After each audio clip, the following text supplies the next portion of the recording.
Ok, iniciamos entonces. Hola, buenas tardes a todas y a todos. Bienvenidos a esta tercera sesión del seminario Hábitat Global organizado por el Instituto de la Vivienda. En esta ocasión nos acompaña Andreina Seija. Ella es doctora en diseño de la Harvard Graduate School of Design, es comunicadora eh, y consultora de políticas públicas especializada en planificación y gobernanza nocturna. Desde hace más de 10 años, Andreina investiga políticas e intervenciones para ciudades más eficientes e inclusivas durante la noche. En 2018 fue la curadora de ciudades nocturnas, la primera conferencia latinoamericana sobre gestión nocturna que tuvo lugar en Bogotá, en Colombia, y en 2020 fundó Night Tank, una conductora internacional especializada en este nuevo campo de estudio. Andreina, te queremos dar la bienvenida a esta tercera sesión del ciclo. Es un gusto para nosotros tenerte acá. Andreina nos va a presentar hoy, ¿no es cierto?, una ponencia que se titula Gobernando las ciudades de noche, la aparición de alcaldes nocturnos. Quisiera invitar a quienes nos están escuchando, por favor, que se animen a ir escribiendo sus preguntas o comentarios, porque luego de la presentación de Andreina vamos a tener un espacio, ¿no es cierto?, para poder dialogar, conversar, aportar y discutir en torno a esta interesante temática. Así que cuando tú quieras, Andreina, y bienvenida. Muchísimas gracias, Rebeca, y gracias a todos los que están escuchándonos el día de hoy. Para mí es todo un gusto poder compartir un poco acerca de mi investigación sobre gobernanza nocturna, que fue parte de mis estudios de doctorado en Harvard y también que ha sido parte de una investigación muy extensa que vengo desarrollando desde hace unos 10 años aproximadamente. Sin más, voy a compartirles la presentación.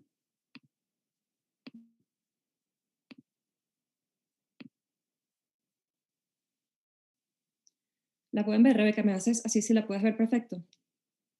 Sí, listo. Pues bueno, el título de esta presentación es Gobernanza Nocturna, el auge de los llamados alcaldes nocturnos como un nuevo modelo de gobernanza.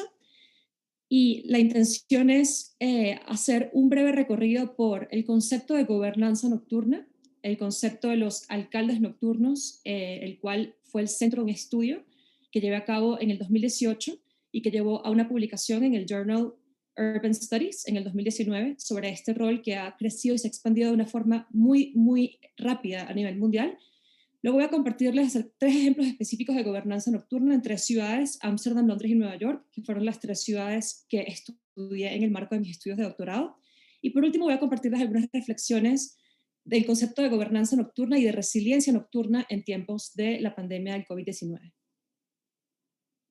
Para empezar con un poco de contexto, para quienes no conocen este campo, este es un campo de estudio que nos gusta llamar estudios nocturnos.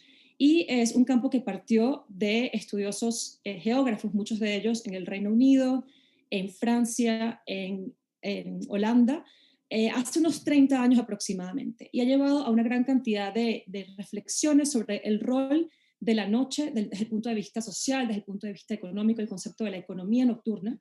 Sin embargo, es bastante reciente que este concepto ha sido considerado desde el punto de vista de la planificación urbana, que es el foco que le he dado yo a través de mis estudios. Y este concepto de economía nocturna, disculpen si hay algunas láminas que están en inglés, muchos de estos estudios lamentablemente están todavía en inglés, estamos en proceso de traducirlos al español para poder llegar aún más, sobre todo a América Latina. Pero el concepto de economía nocturna es interesante pensar cuando vemos la economía desde el punto de vista temporal, cuando le damos un lente temporal a la economía de una ciudad, podemos hablar de la economía diurna, de la economía nocturna, de la economía 24 horas y una serie de servicios de soporte que existen en la ciudad. Pero cuando pensamos en la economía nocturna, se preguntarán a qué nos referimos con esto. Y a pesar de que no hay una definición estándar a nivel mundial sobre esto, la más utilizada se refiere a aquellas actividades productivas que ocurren entre las 6 p.m. y las 6 a.m. Esta es una definición bastante técnica y desde el punto de vista funcional para entender un poco cuáles son esas industrias que se aglomeran dentro de este concepto. Sin embargo, hay muchísimas variaciones.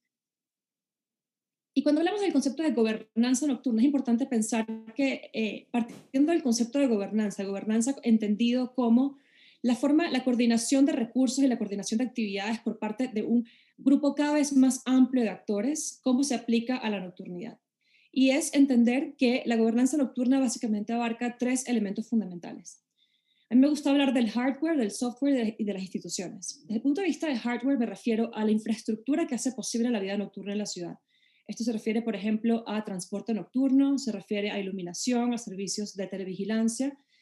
Desde el punto de vista de software nos referimos a las regulaciones que hacen posible la vida nocturna. Y hay dos tipos de regulaciones o dos tendencias realmente, sin decir que una es mejor que la otra, pero se reconocen dos tipos de tendencias. Por un lado, aquellas regulaciones que estipulan que para poder gestionar la vida nocturna de una ciudad y particularmente las externalidades negativas de la vida nocturna de una ciudad, como pueden ser temas como el ruido, temas como la violencia o la criminalidad durante la noche, hay que reducir la actividad nocturna per se. Y de este lado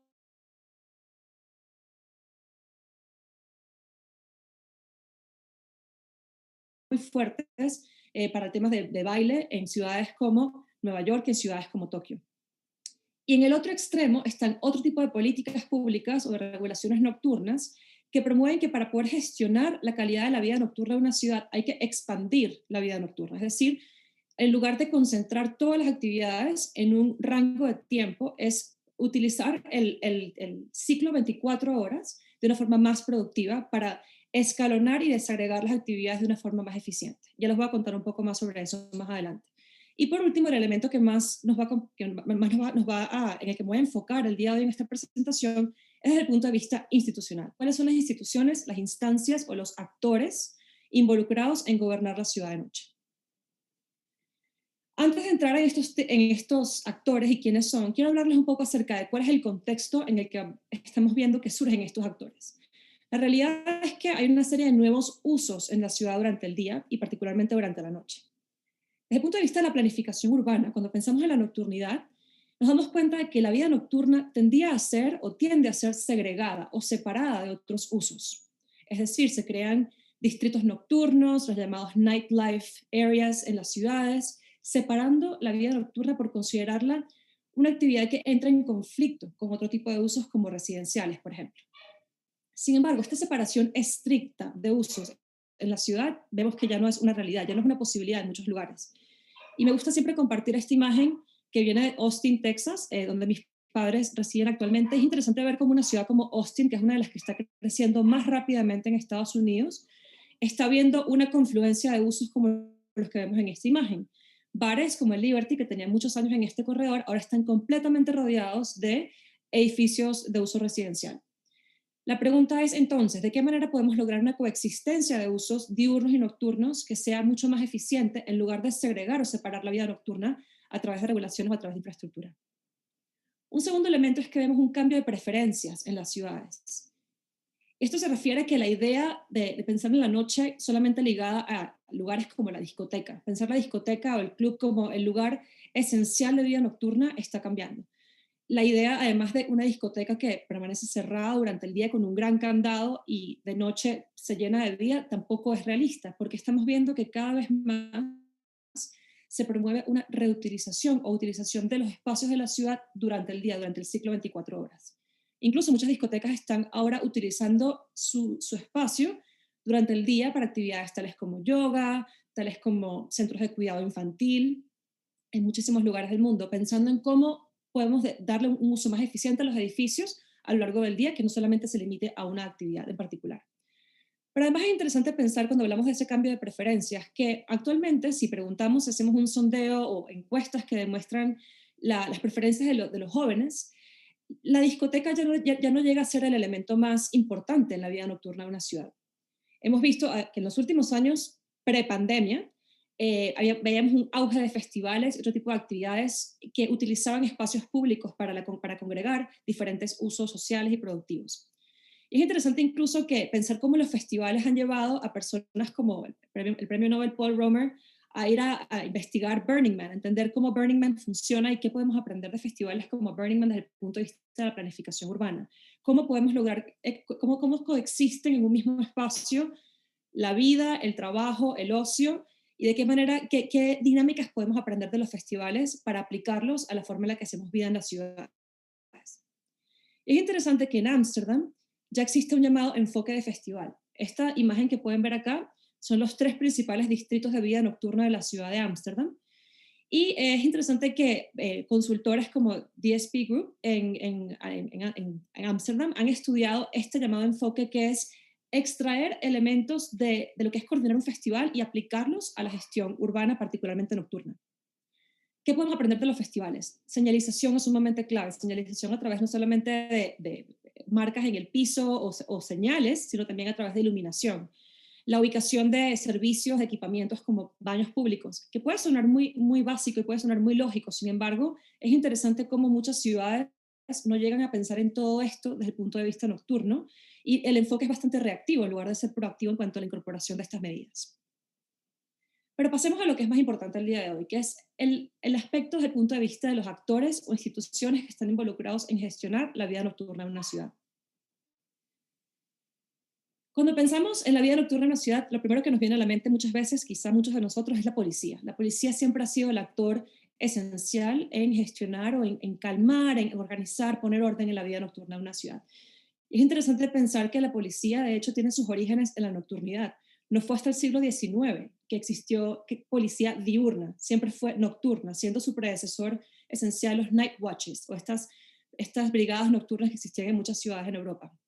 Sin embargo, hemos visto en los últimos años cómo, además de la policía, se han sumado una gran cantidad de actores en lo que es la gestión nocturna de las ciudades. Y aquí traigo esta frase de Jane Jacobs, que es interesante porque ella hablaba de esto, ¿no? Cómo la paz pública o la coordinación de diferentes elementos en la ciudad no solamente debe estar ligada a la policía, sino que implica una red densa de controles, de actores, que es mucho más complejo que un solo actor como la policía. Y basado en esta premisa podemos entender también cómo, desde el punto de vista de gobernanza nocturna, ha habido una diversificación, una increíble considerable en los últimos 30 años del número de actores involucrados en lograr esta red de controles que hacen posible la vida nocturna organizada en una ciudad. Aquí les comparto 4 de estos actores. En primer lugar, instituciones gremiales como pueden ser asociaciones de bares, cámaras de comercio, han tenido un rol muy importante en lo que es la gestión nocturna. Sellos de calidad, que ya les voy a contar sobre esto, los guardianes o anfitriones nocturnos y los acuerdos o pactos de convivencia.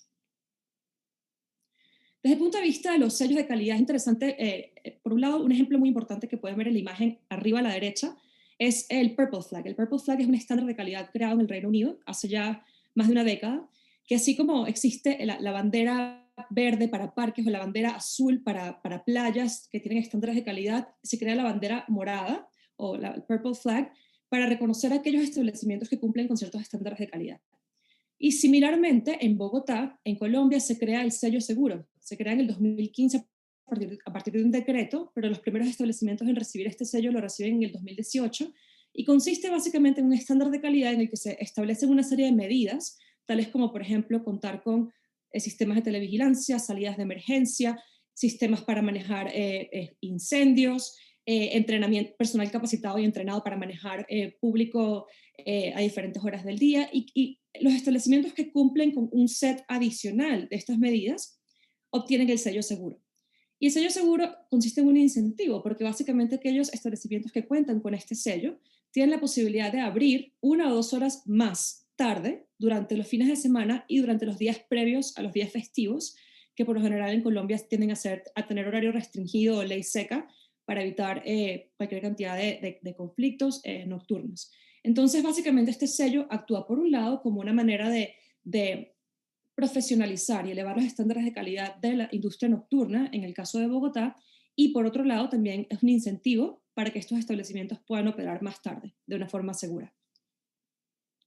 Por otro lado están estos llamados square hosts o anfitriones nocturnos que existen en muchas ciudades a nivel mundial, sobre todo en Europa. En la izquierda pueden ver Le Pigalle de la Nuit, que vienen de Francia, en París, un grupo de performers, de bailarines, de actores, que van a callar de una forma bastante diplomática a aquellas personas que salen de establecimientos nocturnos, particularmente en zonas de uso mixto.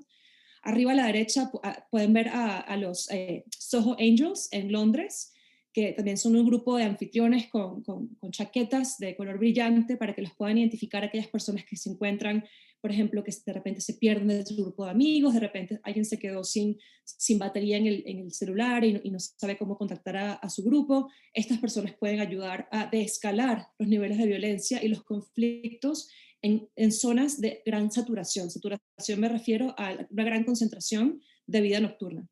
Y abajo a la derecha están los muy famosos Square Hosts de Rembrandtplein en Ámsterdam, que son un grupo de voluntarios, un programa que se creó en el 2015, para poder, también como les decía, descalar los niveles de violencia y para poder generar un aliado a la hora de movilizar grupos de personas en zonas de gran concentración de vida nocturna en Ámsterdam.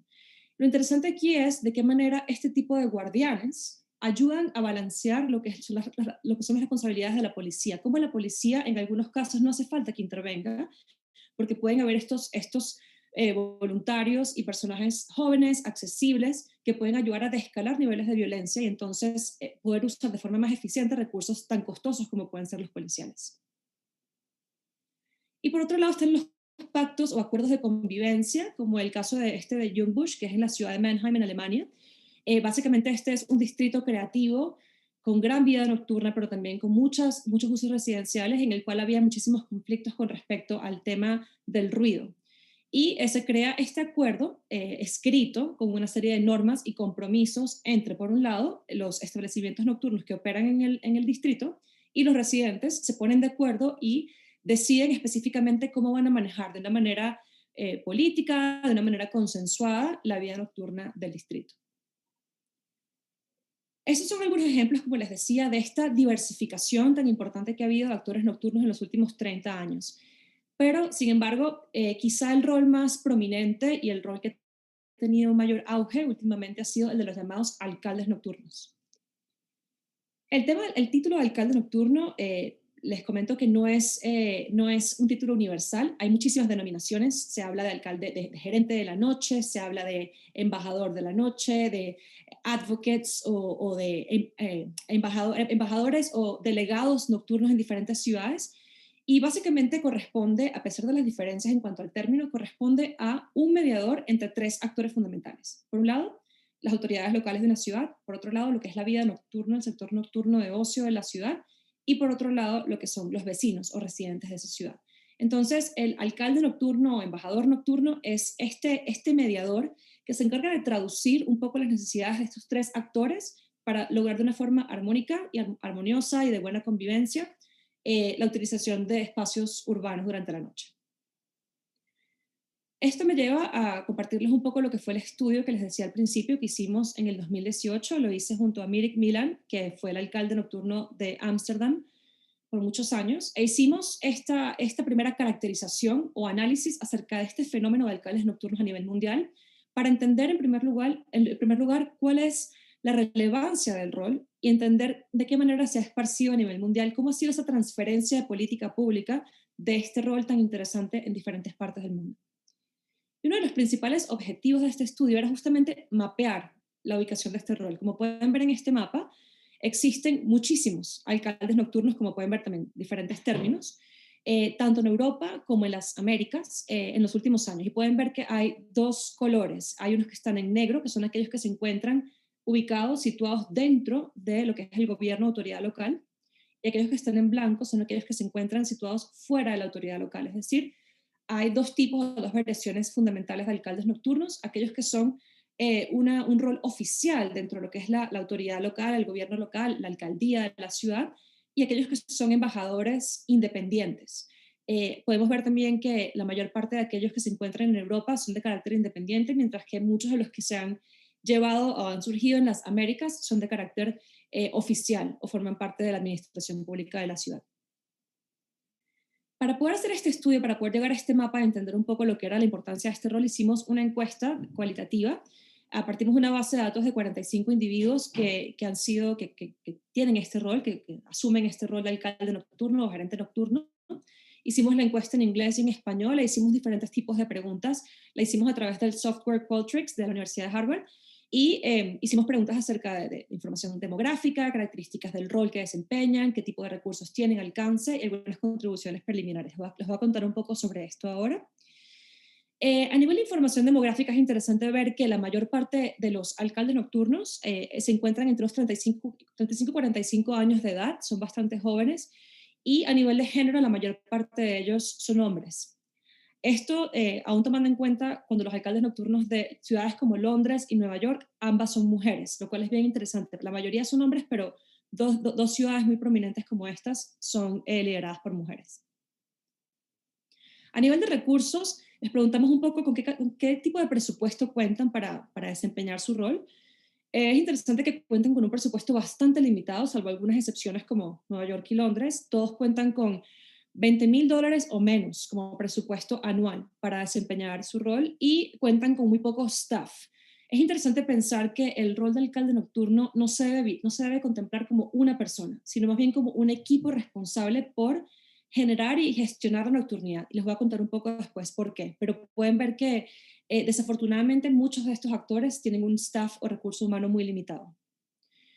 Desde el punto de vista de lo que es el futuro del rol o qué tipo de proyección podemos ver para este tipo de figuras, es interesante que al preguntarles a estos alcaldes nocturnos cómo lo percibían, bueno, primero nos indicaban que muchos de ellos tienen un rol indefinido, fue creada la posición sin ningún tipo de mandato específico, y que al preguntarles cuánto tiempo creían que iba a durar este rol, la mayoría decía que esperaban que pudiera trascender ciclos políticos.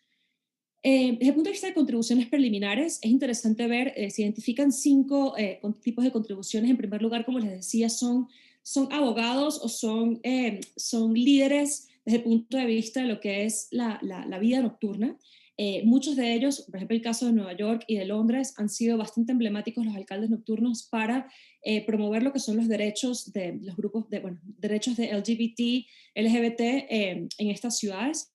Desde el punto de vista de mediación, también tienen contribuciones muy importantes. Por ejemplo, en el caso de Praga se creó un alcalde nocturno cuya responsabilidad fundamental fue lograr una mediación entre los turistas que visitan el centro de la ciudad y quienes viven en él, para que a partir de las 10 de la noche se crearan las llamadas quiet hours o horas calladas para poder permitir una mayor convivencia más armónica entre estos públicos. A nivel de política pública también hay una contribución muy importante desde el punto de vista, por ejemplo, de ruido. Ciudades como San Francisco, en San Francisco existe la llamada Entertainment Commission o la Comisión de Entretenimiento, que básicamente hace las veces de este actor nocturno o gestor nocturno, y crearon una política muy interesante sobre que básicamente establece, en algunos lugares se conoce como el agente de cambio, establece que quien sea el agente de cambio en un vecindario debe asumir los costos de insonorización. Por ejemplo, tenemos un vecindario en el cual hay varios establecimientos nocturnos. Si dentro de ese vecindario un desarrollador quiere construir un edificio residencial, el agente de cambio en este caso es el edificio residencial y ese desarrollador debe asumir los costos de insonorizar o de incorporar materiales de construcción que permitan que los establecimientos que ya existían en este distrito no desaparezcan. E igual si ocurre lo contrario, si el bar o el establecimiento nocturno es el que se suma después. Es bien interesante pensar en esto porque debido a la ausencia de políticas como esta en muchas ciudades como Londres, en ciudades como Berlín, ha habido una gran desaparición de establecimientos nocturnos debido a lo que les mostraba antes en el caso de Austin, por ejemplo, un corredor comercial que ahora se volvió residencial y entonces empiezan conflictos entre vecinos y establecimientos nocturnos, los cuales llevan a quejas y a cambios a nivel de política pública que desfavorecen a aquellos establecimientos de vida nocturna que ya estaban allí. Ciudades como Berlín han tomado ahora iniciativas muy importantes como por ejemplo designar como instituciones de carácter cultural o de valor cultural aquellas discotecas y establecimientos de música en vivo que existen en la ciudad. Y de esa manera, al reconocerlas como activos culturales, se protege estas instituciones en el tiempo. Pero bueno, básicamente uno de los aportes que han tenido los alcaldes nocturnos es poder visibilizar este tipo de políticas y necesidades a nivel de las ciudades. También otros elementos a nivel de infraestructura, esta imagen que pueden ver acá es de la ciudad de Orlando. En Downtown Orlando, en el centro de Orlando, hay una gran concentración de establecimientos nocturnos y se hicieron pilotos bien interesantes en los que participaron empresas como Uber y Lyft para gestionar la salida de personas de todos estos establecimientos de noche. ¿Qué pasa? En muchísimas ciudades pasa lo siguiente, todo cierra al mismo tiempo. Hay una suerte de toque de queda oficial en el cual se establece que todos los establecimientos deben cerrar a la 1 de la mañana. Al ocurrir esto, todas las personas, tienes miles de personas en un lugar concentrado al mismo tiempo, lo cual dificulta temas de movilidad, genera problemas de ruido, genera problemas de violencia en algunos casos. Lo que Orlando hizo fue aliarse con este tipo de empresas como Uber y Lyft y crear espacios designados para recoger a personas que salían de los establecimientos. Se pusieron food trucks diferentes opciones de comida, baños portátiles, y se crearon unos hubs de vida nocturna dentro de lo que es el downtown de Orlando, y todo esto fue gestionado por la alcaldesa nocturna de la ciudad. Y finalmente, el tema de capacidad, de construcción o creación de capacidades, también es una de los aportes que se atribuyen a los alcaldes nocturnos, como por ejemplo en el caso de Washington, D.C. La oficina del alcalde nocturno de Washington, D.C., uno de los programas que aplicaba e implementaban antes de la pandemia eran capacitaciones para aquellas personas que trabajan en bares y establecimientos nocturnos desde el punto de vista de acoso sexual, por ejemplo. Cómo responder ante problemas de acoso sexual o temas de acoso sexual, así como otro tipo de capacitaciones que hoy en día también se han extendido al tema de distanciamiento social, por ejemplo. Ha habido una gran responsabilidad de parte de este tipo de oficinas y de actores para poder capacitar a aquellas personas que trabajan de noche.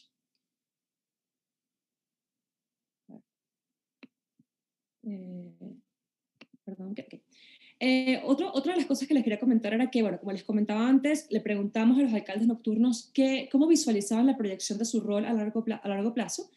Y por supuesto, una de las preguntas que siempre nos hacemos en todo lo que tiene que ver con gestión municipal o gestión a nivel local es ¿qué pasa cuando hay un cambio de gobierno?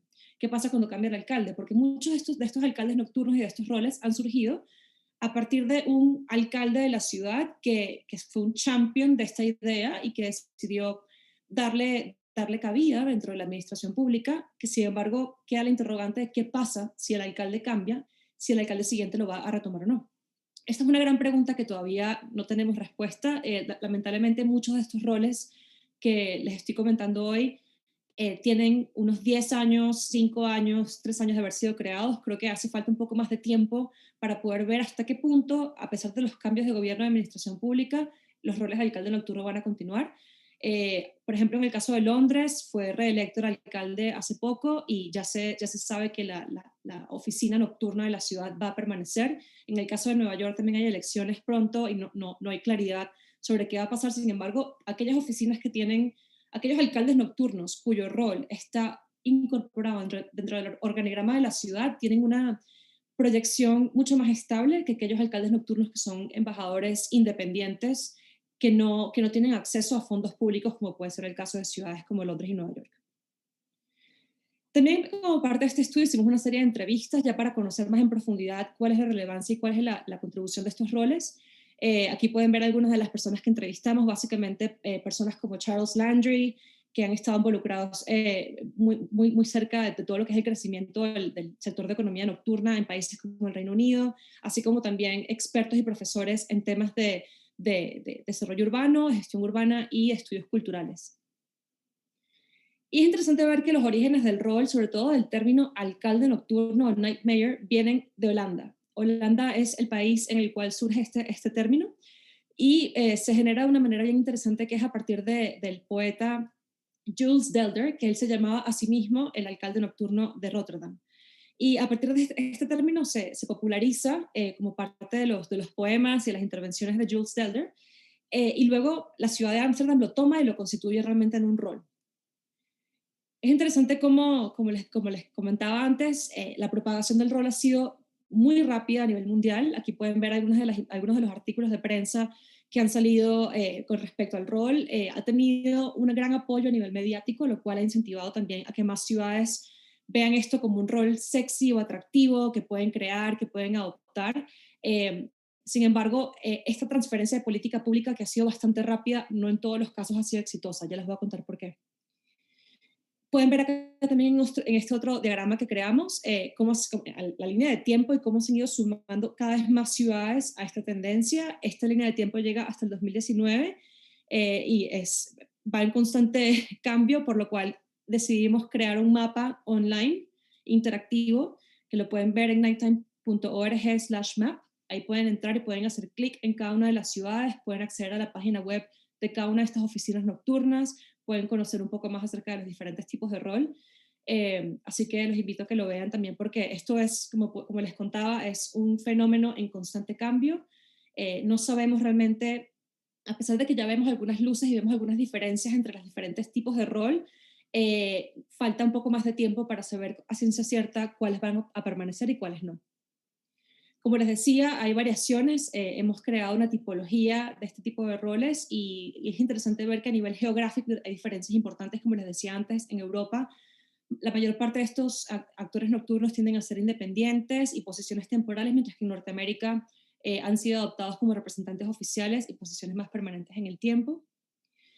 Y aquí quería comentarles brevemente acerca de Ámsterdam, Londres y Nueva York, que son las tres ciudades más emblemáticas desde el punto de vista de la creación de este rol y las cuales han sido responsables por transferir este rol a muchas otras partes del mundo, por lo cual estas tres ciudades fueron el foco de mis estudios de doctorado. En el caso de Ámsterdam, aquí pueden ver en la imagen a la izquierda Mirek Milan, que fue el exalcalde nocturno de Ámsterdam por muchos años, y a la derecha el alcalde de Ámsterdam, en ese momento nombrándolo oficialmente como el alcalde nocturno de la ciudad. Es interesante pensar desde el punto de vista político, ¿no? ¿Cuál fue la importancia del respaldo, como les decía antes, de los alcaldes? Que muchos de estos alcaldes han sido champions en crear estas figuras. Lo mismo, por ejemplo, Sadiq Khan en Londres ha sido bastante contundente con respecto a lo que es la creación de este tipo de roles para poder potenciar la economía nocturna de la ciudad. Quería compartirles en el caso de Amsterdam algo muy interesante que va atado a lo que les comentaba antes de los cambios de usos. Uno de los aportes más grandes del alcalde nocturno de Ámsterdam ha sido la creación de las llamadas licencias 24 horas o patentes 24 horas. Aquí pueden ver un ejemplo de School. The School solía ser una escuela que quedó abandonada por un periodo de tiempo y luego fue rescatada a partir de una licencia 24 horas que ya les voy a contar qué es, y transformada en un espacio que se utiliza a lo largo del día. Durante el día, como pueden ver en la imagen arriba a la derecha, es un café, una biblioteca, y durante la noche es una sala de conciertos y un venue, un club, una discoteca. Básicamente la ciudad de Ámsterdam entendió que tenían un problema, así como muchas otras ciudades de Europa. Tenían una gran concentración de turistas en el centro de la ciudad que generaba cualquier cantidad de problemas, sobre todo de noche, a nivel de ruido, a nivel de criminalidad, y para poder desconcentrar este problema a nivel espacial y temporal, crearon la llamada licencia 24 horas. En este mapa pueden ver dónde están distribuidas las licencias. Como pueden ver, está el centro donde dice The Wallen, está el centro, no sé si pueden ver mi cursor. Aquí está el centro de Ámsterdam y la mayor parte de estas licencias se ubica fuera del centro de la ciudad. ¿Qué hizo la ciudad? La ciudad generó un incentivo que es crear este permiso excepcional, especial, para aquellos establecimientos que se ubican fuera del centro puedan operar 24 horas. Es decir, generó nuevos polos, nuevos hubs de actividad 24 horas fuera del centro de la ciudad, incentivando mayor flexibilidad regulatoria para emprendedores, para creativos, pero por otro lado también desconcentrando la vida nocturna del centro de la ciudad, que ya generaba muchos problemas. Te quedan 5 minutos, Andreina. Perfecto. Como les comentaba, en el caso de Londres, pueden ver al alcalde reelecto de Londres, Sadiq Khan, que ha sido uno de los champions del tema nocturno, y pueden ver acá a Amy Lamé, que es la Night Czar, se llama la zarina de la noche en el caso de Londres, que también ha sido una figura bastante emblemática en lo que ha sido la creación de una estrategia nocturna para la ciudad de Londres y la creación de una serie de pilotos de activación nocturna en la ciudad, así como también el impulso de lo que es el Night Tube o el funcionamiento de 24 horas de algunas líneas del sistema de metro de la ciudad de Londres. Y en el caso de Nueva York, pueden ver acá también, que me parece bien interesante compartirles brevemente, obviamente si quieren saber más detalles acerca de cada una de estas ciudades, esto es un tema muy amplio, los invito después, les puedo compartir algunos enlaces para que conozcan con más detalle estos casos de estudio, pero nada más para darles algunas luces de lo que es la relevancia de cada uno de ellos. En el caso de Nueva York, pueden ver aquí sentados en esta mesa a una serie de agencias de la ciudad: el Departamento de Planificación, el Departamento de Cultura, la Policía, y diferentes agencias que nunca se habían sentado en la misma mesa a hablar de qué pasa en la ciudad de noche, una ciudad como Nueva York. Y la mujer que ven a la izquierda en el podio es Ariel Palitz, la alcaldesa nocturna de Nueva York, o la Executive Director de la Office of Nightlife. Y es interesante cómo se creó, a partir de la creación de esta oficina, se creó una instancia única para Nueva York.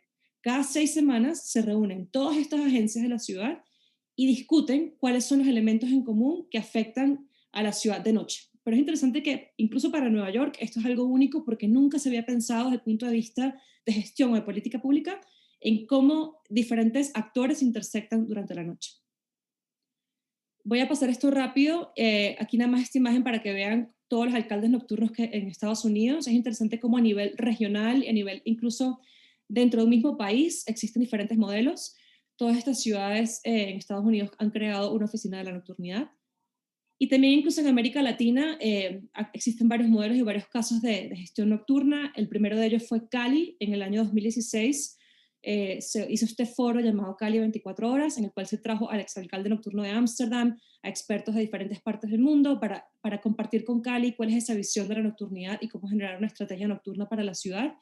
Y es interesante que para Cali, y esto es uno de los mensajes finales con los que quiero dejarles, es que para Cali, una ciudad que va asociada a la salsa, al baile, al turismo, la actividad nocturna, cuando se hizo un sondeo, una encuesta a la población acerca de qué tipo de actividades realizan en su casa después de las 8 de la noche, salió actividades deportivas como una de las más importantes. Y es una invitación que quería hacerles también a pensar en la nocturnidad como un espacio dentro de la planificación de la ciudad que no solamente debe ser atado al ocio y entretenimiento, sino también a diferentes actividades que se pueden hacer durante el ciclo de 24 horas, tales como actividades productivas, tales como actividades deportivas y culturales, etc. Y ya para cerrar, básicamente a nivel de lo que es la gestión nocturna, hay una serie de elementos. Esto no constituye una receta o una fórmula, ni mucho menos, simplemente algunos elementos que se recomienda tomar en cuenta a la hora de pensar en una gestión nocturna, que es crear una visión nocturna una planificación nocturna a largo plazo para la ciudad que sea consensuada y que sea validada por la ciudadanía, hacer un inventario de los activos nocturnos o mapear, como hicimos, así como hicimos ese mapa de alcaldes nocturnos a nivel mundial, hacer un mapa a nivel de ciudad, de dónde está la vida nocturna, cuáles son los distritos con mayor aglomeración de patentes nocturnas, por ejemplo, para gestionarla de una forma más eficiente, analizar el impacto de identificar cuellos de botella a nivel regulatorio, diseñar un modelo de gobernanza nocturna que responda a la tradición local, diseñar intervenciones piloto para poner a prueba algunas de estas intervenciones y actualizar las políticas públicas a nivel local. Quería compartirles algunas reflexiones acerca de resiliencia nocturna, pero nada más les voy a dejar esta imagen eh, ya para cerrar. Desde el año pasado, desde marzo del año pasado, un grupo de activistas, expertos, académicos a nivel mundial, nos hemos reunido para generar lo que se llama el Global Nighttime Recovery Plan, el Plan Mundial de Recuperación Nocturna. Como saben, la pandemia ha puesto a prueba muchísimos modelos de socialización y muchísimos modelos de negocio y ha puesto a prueba sobre todo lo que es la vida nocturna de las ciudades. Lo vemos con la cantidad de toques de queda y de cierres que hay a nivel mundial. Y por eso hicimos este plan. Los invito a verlo en este link, en el que pueden descargar diferentes capítulos, cada uno de los cuales responde a una pregunta distinta. Por ejemplo, cómo manejar la vida nocturna al aire libre, cuál es el futuro de las discotecas, cómo innovar a nivel de 24 horas en el caso de la pandemia. Así que los dejo con este recurso que ojalá sirva para aterrizar un poco este concepto de resiliencia y gobernanza nocturna en una etapa, en un momento de crisis como el que vivimos actualmente. Eso es todo, gracias. Andreina, muchas gracias. Sin duda muy interesante. Surgen una serie de preguntas, pero también uno se enfrenta a esos cambios de paradigma, ¿no? Que tiene que ver principalmente con, como señalaba, cómo leemos la noche, ¿no? Cómo se nos aparece la noche y cómo de algún modo está tan identificada o, digamos, vinculada, ¿no es cierto?, a percepciones de inseguridad, de miedo, en particular para ciertos grupos, ¿no es cierto?, para ciertas subjetividades, como tú también bien señalabas. Entonces la invitación, ¿no es cierto?, a leer esta otra forma de vivir la ciudad de noche, son varios distintos referentes los que nos vienen contando sobre la noche hace mucho tiempo, ¿no? Ahí yo me detenía un poquito en la idea de lo que planteaba en algún momento Foucault sobre la idea de la heterocronía, ¿no? Como de esos tiempos otros en el fondo en los cuales va ocurriendo algo que, bueno, no necesariamente puede planificarse, ¿no? Ahí un poquito yo quería preguntarte o quizás como generar ahí una reflexión en torno a la figura de esta idea de la mediación, ¿ya? Me gustaría si pudieras detenerte un poco. Me llama mucho la atención que la figura de estos alcaldes nocturnos o de estos resguardadores de la nocturnidad, ¿no es cierto?, de algún modo generan un cambio de mirada sobre lo que es la seguridad y el control, básicamente con el cual se aborda, ¿no es cierto?, la forma de la noche, pero que involucra hoy en día otras dimensiones que tienen que ver con la mediación en esta idea de gobernanza donde participa no solo la industria, digamos, y la institucionalidad, sino que además te vinculas ya con los habitantes, ¿no? Los vecinos. Y en ese sentido, en mi primera pregunta, o si puedes profundizar un poco más dentro del análisis que ustedes realizaron, ¿cómo se maneja, cómo se logra ese proceso de mediación que, bueno, yo creo que es fundamental en un proceso de gobernanza general, ¿no es cierto? Como en esta idea del día o de la ciudad de las 24 horas, ¿no? Sí, Rebeca, muchas gracias por tu pregunta. Definitivamente creo que lo resumiste muy bien en el sentido de que sí es un cambio de mirada, es definitivamente un cambio de paradigma desde el punto de vista de gobernanza, en el sentido de que si nos vamos, como les mostraba al principio, la primera imagen esa de los estudios nocturnos, gran parte de lo que han sido los estudios nocturnos en los últimos 30 años lo que demuestran es que el enfoque hacia gestionar la ciudad de noche siempre ha sido muy restrictivo. Yo les hablaba de que había dos tipos de tendencias de política pública, unas más restrictivas, otras más hacia la apertura, pero la mayoría a nivel mundial, es interesante que esto ha sido a nivel mundial, ha sido a ver la noche como un espacio que debe ser restringido para poder ser controlado. Y ejemplos son muy numerosos, por ejemplo, ciudades como Sydney, en Australia, una ciudad que era una ciudad con muchísima apertura y muchísima visión a nivel turístico y con este emblema 24 horas, bastó que murieran dos personas, dos jóvenes, en un incidente aislado y para que la ciudad adoptara un toque de queda muy restringido y muy restrictivo por casi una década. Todo esto para decir que los alcaldes nocturnos entran en un momento en el cual había una visión muy restrictiva de la nocturnidad y están impulsando esta visión más abierta y en la cual más colaborativa desde el punto de vista de gestión nocturna. Entender que además más participativa, entender que dentro de la vida nocturna de una ciudad primero participan muchos actores, que hay muchísimas miradas, que hay muchísimos intereses y que además debe ser un proceso proactivo en lugar de reactivo, como cualquier otro elemento de gestión urbana. Es interesante también que, y no hablé mucho de este punto, pero los invito a leer el paper después, pero claramente este es un modelo que es muy nuevo, es un modelo que se está insertando apenas ahora, como les decía, nos falta un poco más de tiempo para entender cuál es la permanencia, o incluso si los alcaldes nocturnos van a ser un mecanismo que va a servir para que las ciudades incorporen este nuevo paradigma, pero quizá de una manera distinta más adelante.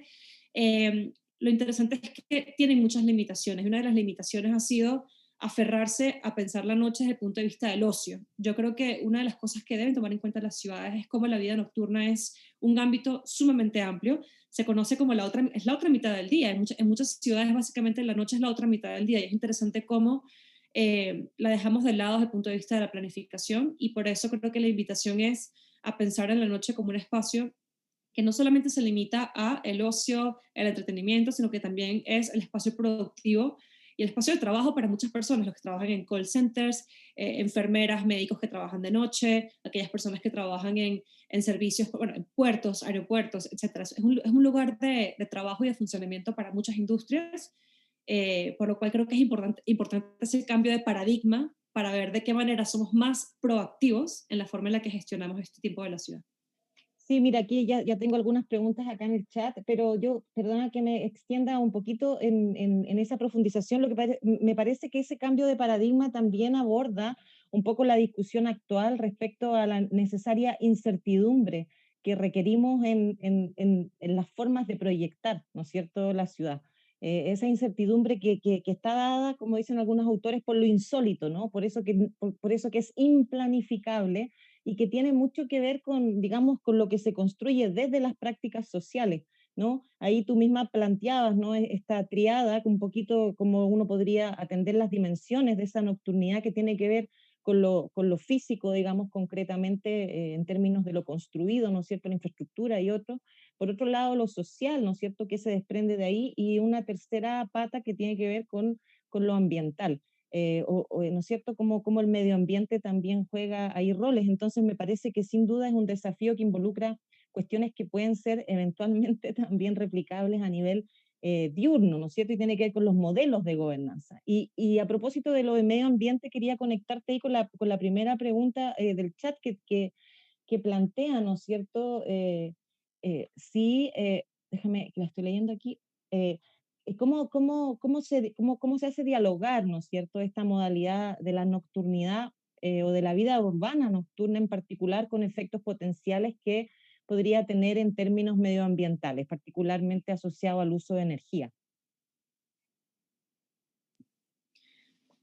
Esa pregunta es súper interesante porque aparte hace poco, junto a unos colegas, hacemos una revisión de los ODS, hacemos una revisión de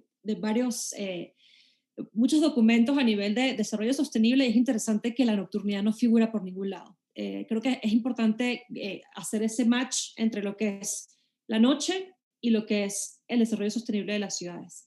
Es sumamente importante empezar a pensar, como decía antes, en una visión mucho más holística y más amplia de la noche. Veo por ahí también algunas preguntas con respecto a los públicos, a las personas para las cuales es la vida nocturna de la ciudad.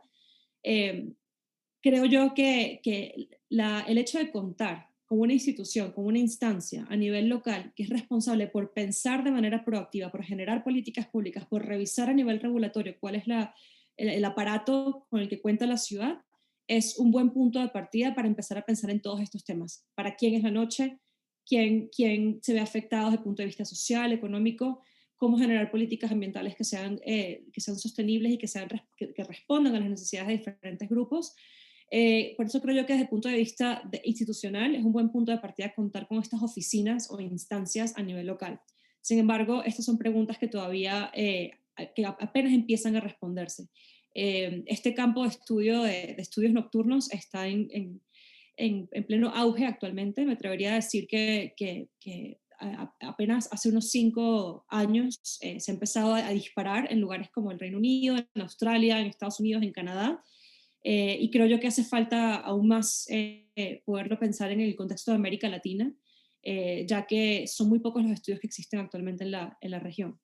Pero sí, definitivamente estos son puntos que hay que incluir en la agenda y que para los que creo que tener instancias oficiales es muy importante. Eso va a ser la cuarta ola, ¿no? Yo veía que ya en la tercera ola están incluyendo perspectivas más interseccionales en el análisis de los públicos, ¿no es cierto? Tratando de pensarla de manera más inclusiva, pero me imagino que efectivamente falta, ¿no? Una profundización en términos también de las compatibilidades de uso o lo que queremos de la ciudad, o cómo no generar espacios segregados finalmente para esa vida nocturna versus lo que es el espacio residencial y otro. Ahí hay una serie de aspectos tecnológicos también que se están implementando respecto a la insonorización. Entendí, ¿no es cierto?, también que tiene que ver con cómo proteger espacios para que puedan haber usos compartidos, ¿no? En, mismos, en los espacios residenciales, por ejemplo, entre otros, ¿no? Tengo otra pregunta y tiene que ver con, bueno, la pregunta en específico es si la gobernanza nocturna es una potencial virtud en los centros de las ciudades grandes o también puede ser aplicable a periferias urbanas y pueblos más pequeños. Y yo te la complemento un poquito pensando en cuáles son esas claves en términos de que esas nuevas infraestructuras no sigan reproduciendo formas de exclusión social o de desigualdad, ¿no es cierto?, en términos no solo de quién accede, sino de quién hace esa ciudad de las 24 horas, ¿no?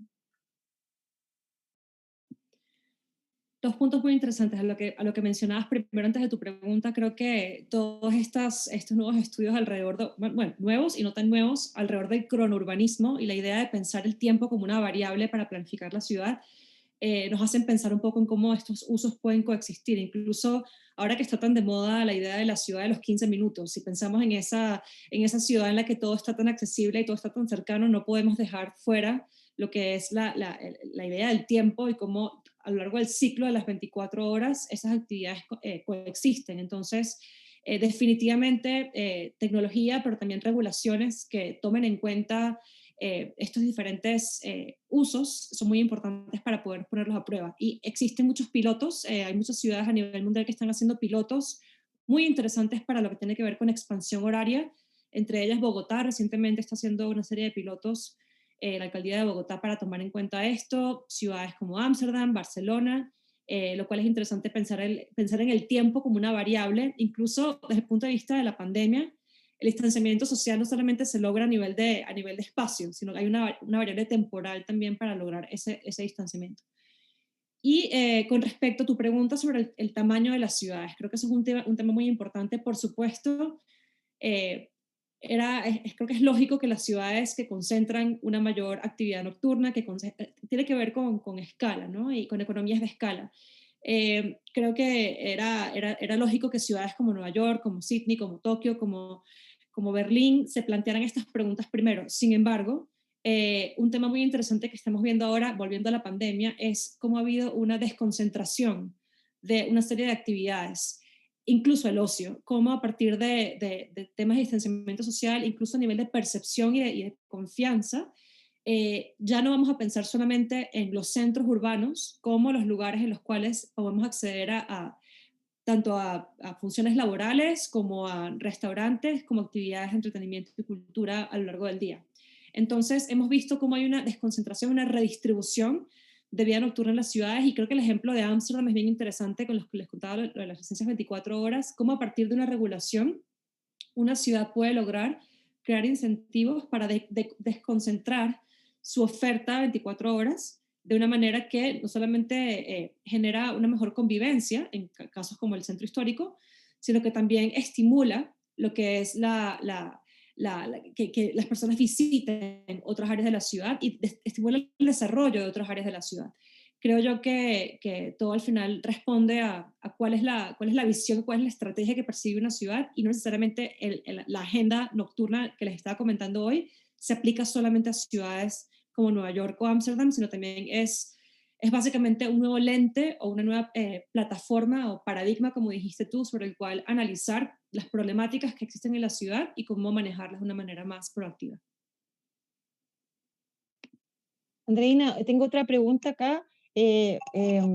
Dice, la mayoría de los ejemplos citados son para evitar problemas, pero ¿cuál es el rol final de la gobernanza nocturna? ¿Simplemente evitar problemas o tienen un rol más fundamental en términos del bienestar? Bienestar percibido, entendería yo. Sí, muy buena pregunta. Creo que resumí mucho contenido en una presentación muy corta. Básicamente, todo lo que es los estudios nocturnos partieron de evitar problemas, partieron de la premisa de que tenemos una situación que es que de noche las sensibilidades aumentan. De noche básicamente las sensibilidades ante el ruido, las sensibilidades ante la iluminación aumentan. Sin embargo, la gobernanza nocturna va mucho más allá de ese análisis costo-beneficio y va mucho más allá de responder a un problema. Básicamente la propuesta es que estos alcaldes nocturnos y que estos gestores nocturnos sean proactivos en cuanto a las regulaciones. Por eso yo hablaba al final de esa lámina que les enseñé, que se hablaba de generar una visión nocturna para la ciudad, que se hablaba de hacer un inventario de cuáles son los activos nocturnos de una ciudad, que se habla además también de ser pilotos, de incorporar la experimentación e incorporar la captura de datos para poder influenciar decisiones a nivel de política pública. Hace poco tuve la oportunidad de trabajar junto con el Beat Lab y con la ciudad de Tegucigalpa en Honduras, en lo que fue un ejercicio bien interesante de mapeo de actividad nocturna en el centro histórico de Tegucigalpa. Y fue interesante porque todo esto ocurrió en el marco de la pandemia. Hicimos una encuesta que distribuimos a través de redes sociales, en la cual le preguntamos a aquellas personas que trabajaban en el centro histórico cómo se habían visto afectados sus empleos, sobre todo en el sector de restaurantes y de cultura, cuántos empleos se habían perdido, viendo que ya de por sí el centro histórico de la ciudad era un lugar que, como muchos centros históricos en América Latina, se convierte en un pueblo fantasma durante la noche, y que con la pandemia aún más se veían reforzados estos problemas. Sin embargo, en lugar de pensar en el problema, el enfoque fue proactivo. Fue básicamente entender, por un lado, cuáles eran las necesidades de este sector y generar un mapa con una serie de recomendaciones para poder reactivar la economía dentro del centro histórico de la ciudad. Creo yo que si bien muchos de estos alcaldes nocturnos surgieron para responder a un problema, hoy en día muchos de ellos están surgiendo como una herramienta muy proactiva para que las ciudades puedan planificar a largo plazo lo que es la reactivación, incluso en el contexto de la pandemia. Andreina, como para ir terminando, bueno, a mí me parece impresionante que hayan logrado hacer el levantamiento mundial de los alcaldes nocturnos en curso en el estudio que has presentado. Me parece que metodológicamente es un desafío y probablemente siendo una cosa tan innovadora, tan incipiente, además quizás fue factible. Pero claro, yo tenía ahí la duda con respecto a cómo se va a abordar, si es que se piensa en futuros cercanos, ojalá, el abordaje desde las prácticas, desde los propios habitantes, digamos, ¿ya? Si eso se ha considerado en términos, me imagino, de la población residente versus la población flotante, versus quienes trabajan, ¿no es cierto?, dentro del espacio o quienes trabajan en la mantención. En fin, me imagino que ahí se puede hacer un mapa de actores relevantes bien interesante, porque dentro de esos actores yo creo que uno podría profundizar un poco más sobre quién va a acceder a esos espacios, finalmente, a propósito de la pregunta anterior, y de cómo puede de algún modo la nocturnidad o esta gobernanza urbana entrar también a jugar un rol relevante respecto desde un enfoque más feminista, ¿no es cierto?, parte de las reivindicaciones actuales, no solo de los feminismos, sino que también de las disidencias, ¿no? Eso yo pienso que es un desafío, está considerado, me parece tan necesario, ¿no? Desde ese punto de vista. Totalmente, creo que uno de los retos de este tema es su multisectorialidad y su multidimensionalidad. Creo que el tema, cuando pensamos en gestión nocturna, no se nos puede olvidar que estamos hablando de básicamente otra parte del día que involucra una gran cantidad de temas. 100%, por supuesto, desde el punto de vista social y de inclusión, tiene un elemento muy importante. Existen estudios recientes de una colega en Harvard, por ejemplo, que aborda la inclusión femenina en espacios nocturnos en ciudades como Lagos. Existen estudios muy interesantes, por ejemplo, en ciudades en China, y la inclusión también de trabajadoras, de trabajadoras mujeres que desempeñan oficios nocturnos. Existen estudios también que tienen que ver con el uso de transporte nocturno para mujeres en ciudades como México.